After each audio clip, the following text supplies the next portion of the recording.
안녕하세요. 박헌진 통합과학연구소 강사 김휘영입니다. 오늘은 엘니뇨와 라니냐에 대해서 물리량을 총정리하고 심화 문제를 풀어보는 시간을 갖겠습니다. 자, 물리량을 정리하기 전에 간단하게 엘니뇨 시기와 라니냐 시기 때의 대기순환을 복습하겠습니다. 라니냐 시기 먼저 보시면 라니냐 시기는 적도 부근 태평양에 무역풍이 불던 것이 훨씬 더 강하게 부는 시즌을 얘기를 하는데요.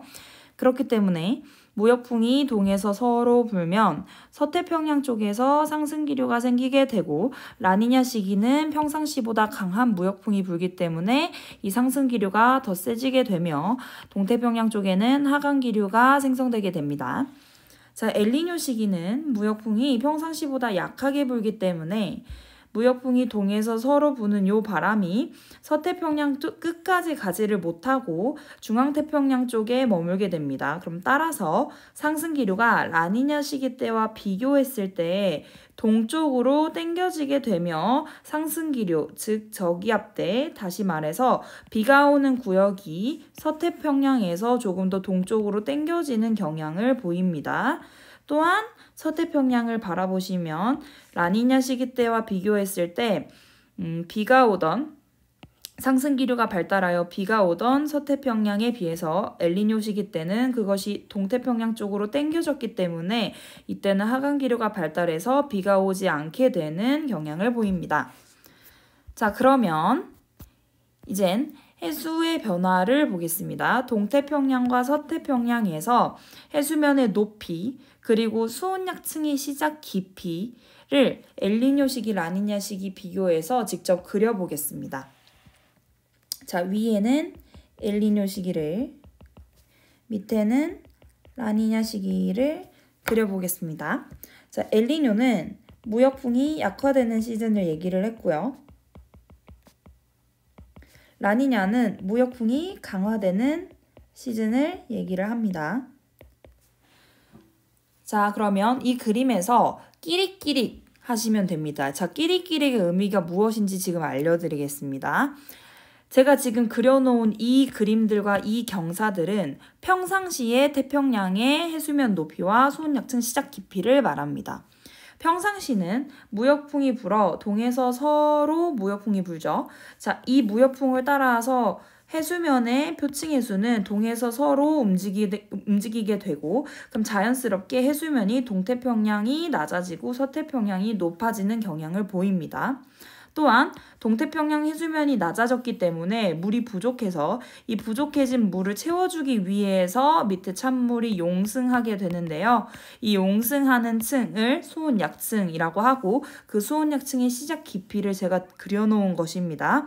따라서 평상시에는 해수면 높이가 동태평양이 서태평양보다 낮고 동태평양의 해수면이 낮으므로 이를 보충해주기 위해서 밑에 찬물이 올라온다라는 것입니다.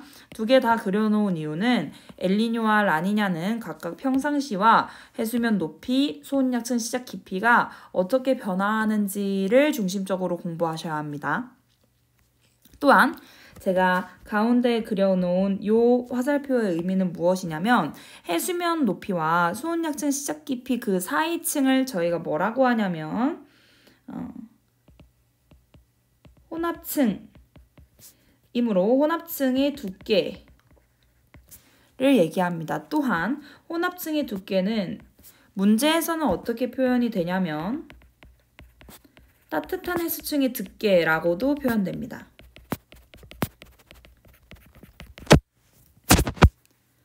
더불어 수온약층 시작 깊이 역시 평균적으로 20도씨 정도가 되므로 20도씨 등수온선의 깊이 라고 표현이 되면 수온약층 시작 깊이를 물어보는 거라고 해석하시면 되겠습니다. 자, 그러면 단면도를 그려보겠습니다. 엘니뇨는 무역풍이 약화되는 시즌이기 때문에 동에서 서로 가는 표층 해수의 양이 적어집니다. 따라서 평상시보다 동태평양 해수면이 올라오게 되고 서태평양은 더 내려오게 되겠죠. 그래서 이런 식으로. 자, 그러면 이런 식으로 됐을 때 동태평양에 물이 많이 부족하지 않기 때문에 찬물이 또 덜 올라오게 됩니다. 다시 얘기해서 용승이 약화됩니다. 따라서 수원역층 시작 깊이도 동태평양은 조금 더 깊어지고 서태평양 조금 더 높아지게 되겠습니다. 이를 그려보면 동태평양에서 서태평양 해수면 높이는 이런 식으로 되겠고요. 이에 따라서 수온약층 시작 깊이도 이렇게 변화하겠습니다. 그래서 원래는 이렇게 생겼던 것이 이런 식으로 바뀐다 해서 끼릭끼릭 맞춰주시면 됩니다. 그럼 라니냐 보겠습니다. 그럼 라니냐 때는 무역풍이 강화되므로 동태평양의 해수면 높이는 조금 더 낮아지고 서태평양은 조금 더 높아지는, 그래서 경사가 더 심해지는 양상을 보이게 되겠습니다. 그럼 이에 따라서 동태평양 표층 해수가 많이 부족하기 때문에 찬물의 용승이 더 심해져서 동태평양은 용승이 심해져 수온약층이 훨씬 더 얕아지게 되고 시작 깊이가 얕아지게 되고 서태평양은 더 깊어지게 되겠습니다. 자, 이 그림을 문제 풀 때 어떻게 활용하시면 좋겠냐면 엘니뇨식이다 라고 한다면 평상시에는 이렇게 되는데 끼릭끼릭해서 무역풍 약화되니까 동태평양 조금 올라오고 서태평양 내려가겠다 이렇게 되겠구나 해서 끼릭끼릭 해주시면 되고요.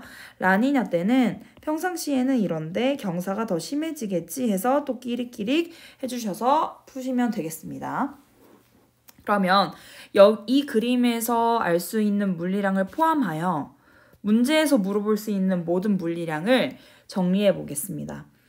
가장 많이 나오는 자료는 엘니뇨 시기 때 자료이기 때문에 엘니뇨 시기 기준으로 물리량의 편차를 정리해 보겠습니다. 편차란 밑에 보시면 관측값에서 평년값을 뺀 것입니다. 관측값이 엘니뇨 시기 또는 라니냐 시기 때의 값이 되겠고 평년값이 엘니뇨와 라니냐가 아닌 평균값 정도로 생각하시면 되겠습니다. 자, 그러면 엘니뇨 시기 기준 무역풍의 세기는 엘니뇨 시기 때 무역풍이 약화되므로 마이너스 편차가 되겠고요. 자, 수온은 동태평양과 서태평양 편차를 나눠서 봐야죠. 그래서 수온은 동태평양은 용승이 약화돼서 수온이 올라가고 서태평양은 따뜻한 해수가 서쪽으로 많이 오지 않기 때문에 수온이 낮아집니다. 자, 그런데 여기를 좀 주목해 주세요. 자, 여기는 서태평양 해수면 수온과 동태평양 해수면 수온의 차이값의 편차입니다. 얘는 어떻게 해석해 주시면 되냐면 평상시에는 서태평양 해수 수온과 동태평양 수온이 요만큼 차이 났다고 했을 때 엘니뇨 시기 때는 이 서태평양 수온이 낮아지고 동태평양 수온이 높아지는, 그래서 수온이 요 정도만 차이 나게 되겠네요. 그래서 차이값이 적어지는, 그래서 편차에 마이너스를 적어주셔야 합니다. 서태평양 해수면 수온이 낮아진다고 동태평양보다 확 낮아지고 동태평양 수온이 높아진다고 서태평양보다 확 낮아져서 편차가 커지는 일은 없습니다. 서태평양과 동태평양이 이 경향, 다시 얘기해서 엘니뇨 시기 때 무역풍이 반대로 부는 것이 아니라 불던 무역풍이 약화가 되는 것이기 때문에 역전되거나 편차가 갑자기 플러스가 되는 경우는 좀 어렵습니다. 자, 기압 보겠습니다. 기압은 아까도 얘기했듯이 앞에를 잠깐 보시면 이 상승 기류가 나타나는 저기압이 되는 지점이 훨씬 더 동쪽으로 당겨진다고 했습니다. 따라서 동태평양에 상승 기류가 올 것으로 예상이 되어 기압이 여기가 마이너스, 서태평양이 플러스 편차를 갖게 되겠고요. 그러면 따라서 강수량도 당연히 서태평양 쪽에 비가 안 오겠죠. 기압이 높아졌으니. 그리고 비는 동태평양에 많이 오겠습니다. 자, 해수면 높이부터 수온약층이 시작되는 깊이는 꼭 선생님이 끼릭끼릭 이용해 달라고 했습니다. 그래서 엘니뇨 시기 기준이니까 그림을 그려본다면 평상시에 이런 단면을 가지고 있을 텐데 엘니뇨 시기 때에는 해수면이 동태평양 높아지고 서태평양 낮아지고, 그러면 이와 자연스럽게 수온약층도 용승이 동태평양에서 약화되어 내려가고 올라가는 이런 그림이 되겠습니다. 자, 그럼 이 그림 이용해서 표 채워보겠습니다. 동태평양은 해수면 높이가 올라갔습니다. 그래서 높이는 플러스 편차 되겠고요. 해수면 높이 낮아진 서태평양은 마이너스 편차 되겠습니다.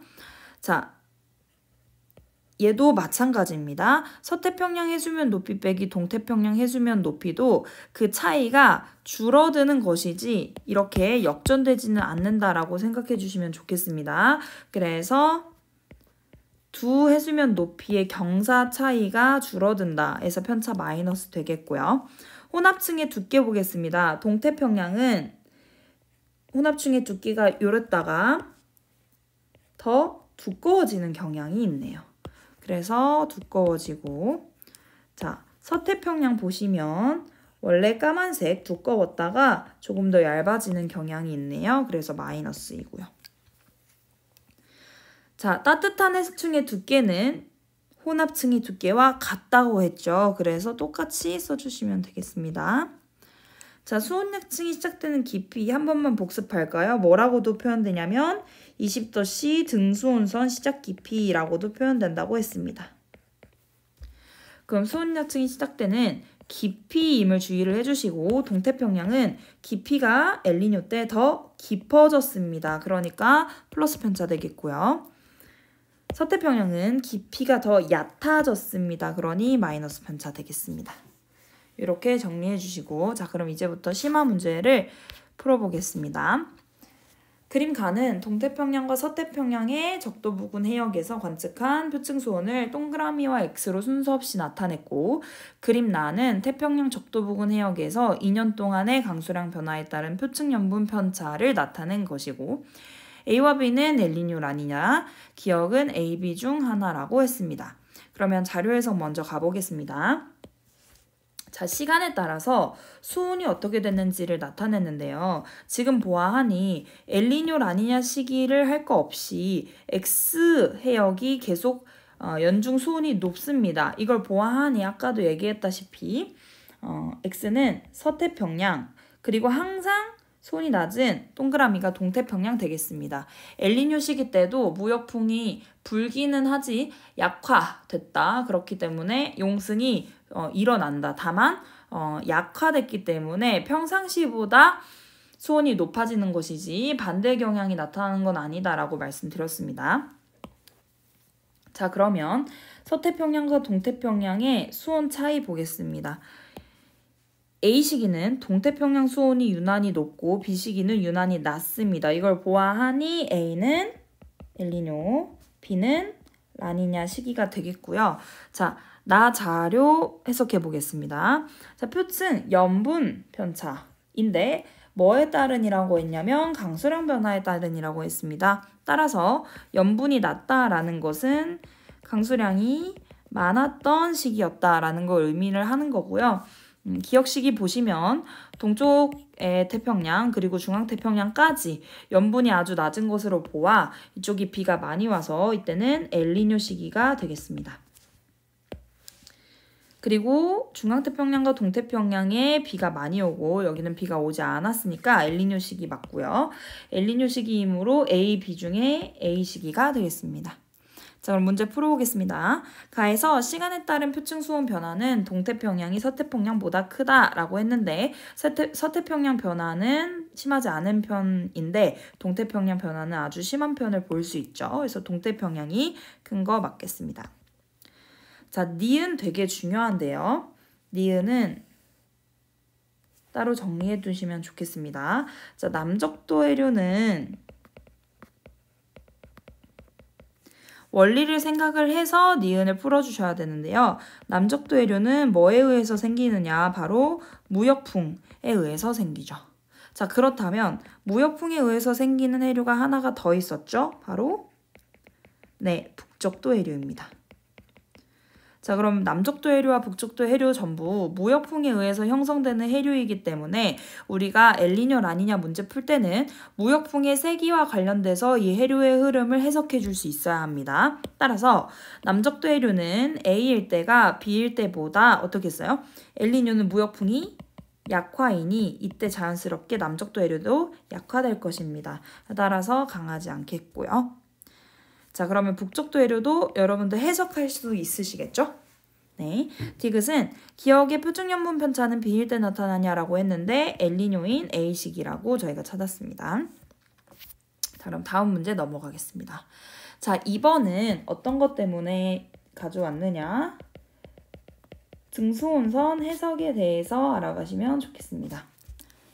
자, 등수운선 해석은 어떻게 하는 것이냐면, 자, 여기에 12도선 등수운선을 그려주었는데요. 자, 이 같은 선끼리는 수온이 같습니다. 그래서 등수운선입니다. 또한 지금 숫자를 하나도 적어주지 않았죠. 12도 등수원선 빼고. 그럼에도 불구하고 우리가 해석할 수 있는 이유는 무엇이냐면 등수원선, 다시 얘기해서 이런 같은 물리량의 값을 하나의 선으로 이은 등치선 같은 경우는 한쪽으로 갈수록 경향성이라는 게 있습니다. 따라서 요선에서 요선으로 갈수록 물리량 값이 작아지거나 또는 커지거나의 경향이 있다는 것입니다. 그러면 우리는 수심이 깊어질수록 수온이 낮아지는 것을 알기 때문에 깊은 수심에 위치한 등수온선 선일수록 수온이 낮은 것을 해석할 수 있겠습니다. 이해되시겠죠?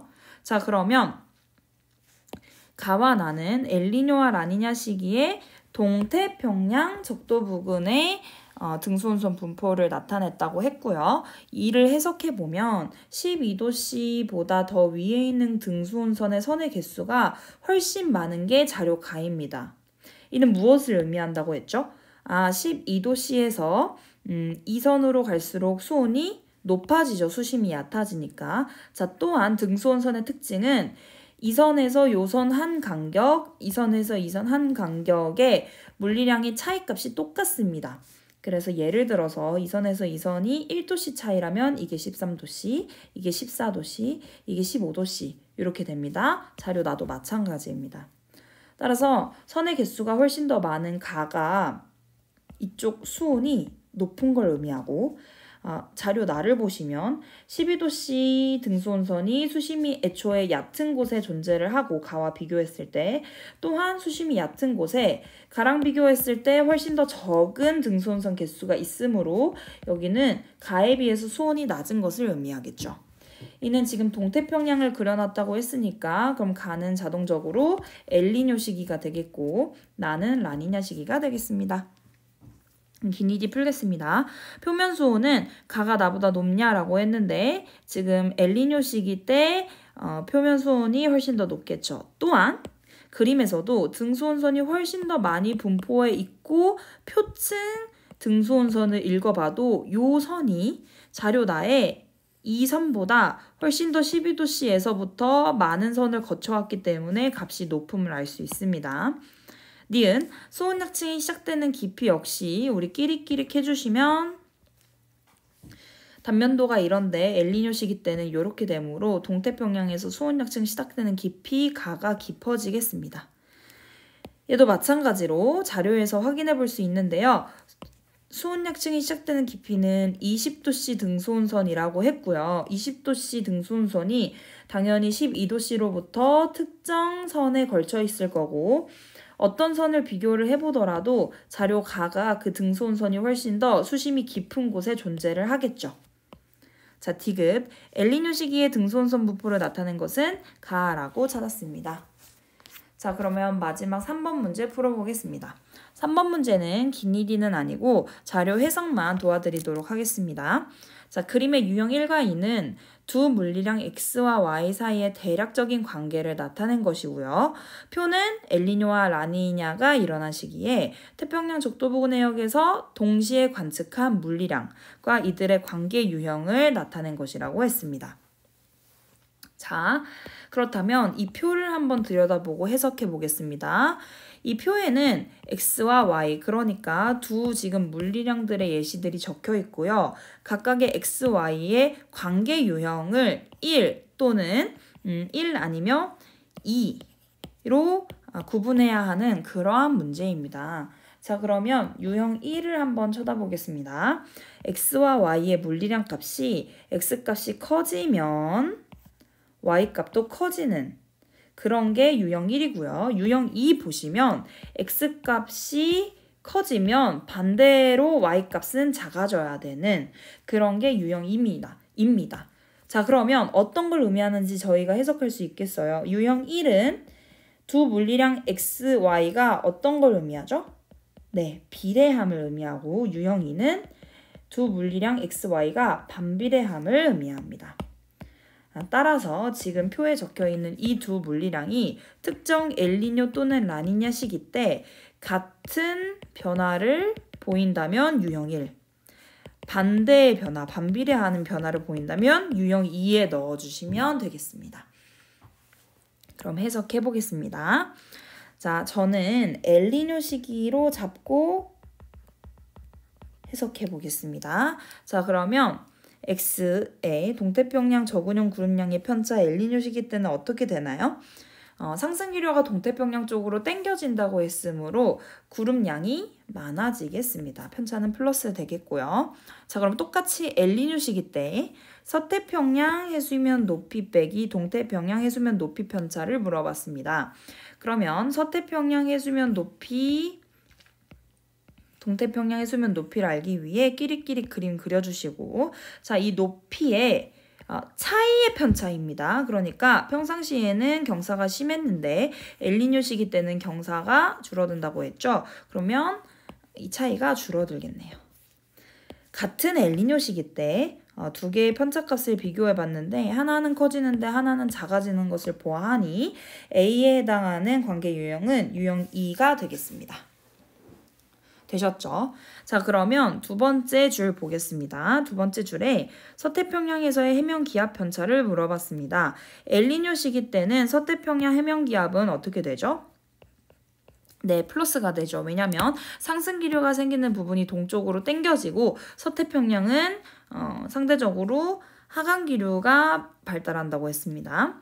자, 근데 유형 1이라고 적어놨고 이번에는 y에 대한 편차 물리량을 주지 않았습니다. 자, 이 문제는 기억에 다양한 물리량이 들어갈 수 있는데 예시로 제가 하나 본다면 유형 1이므로 엘니뇨 시기 때 x값과 함께 y값도 똑같은 편차를 가져야 해서 플러스 편차를 적어주는 플러스 편차를 갖는 물리량을 적어주시면 되겠습니다. 그럼 예를 들어서 뭐가 있을까요? 가장 대표적으로 동태평양의 수온이 있겠죠. 동태평양 해수면 수온이 기억의 예시로 들어갈 수 있겠고 또한 우리 앞에서 봤던 것과 같이 물리량 값이 편차가 플러스, 특히 엘니뇨 때 플러스인 값들은 전부 기억에 들어갈 수 있게 되겠습니다. 자, 그럼 마지막 줄 보겠습니다. 엘니뇨 시기 때 서태평양 해수면 수온에서 동태평양 해수면 수온을 뺀 이 차이값은 얘 또한 어떻게 된다 했냐면 줄어든다고 했고요. 자, 워커순환 세기의 편차라고 했는데 워커순환은 우리 앞에서 봤던 동태평양과 서태평양이 있을 때 무역풍에 의해서 시작되고 형성되는 이 전체 대기순환을 워커순환이라고 합니다. 그래서 워커순환의 세기는 당연히 무역풍에서 시작이 되므로 무역풍이 약화되는 엘니뇨 시기 때는 워커순환 세기의 편차가 마이너스가 되겠습니다. 자, 이렇게 되면 엘니뇨 시기 때 이 또한 마이너스 편차를 갖고 이 또한 마이너스 편차를 가지므로 B도 역시나 유형 2에 해당하겠습니다. 이러한 엘니뇨 라니냐 문제에서 3번과 같은 여러 가지 물리량들을 한 문제에 집약적으로 물어볼 수 있는 그런 문제도 존재하니 연습이 잘 되셨으면 좋겠습니다. 감사합니다.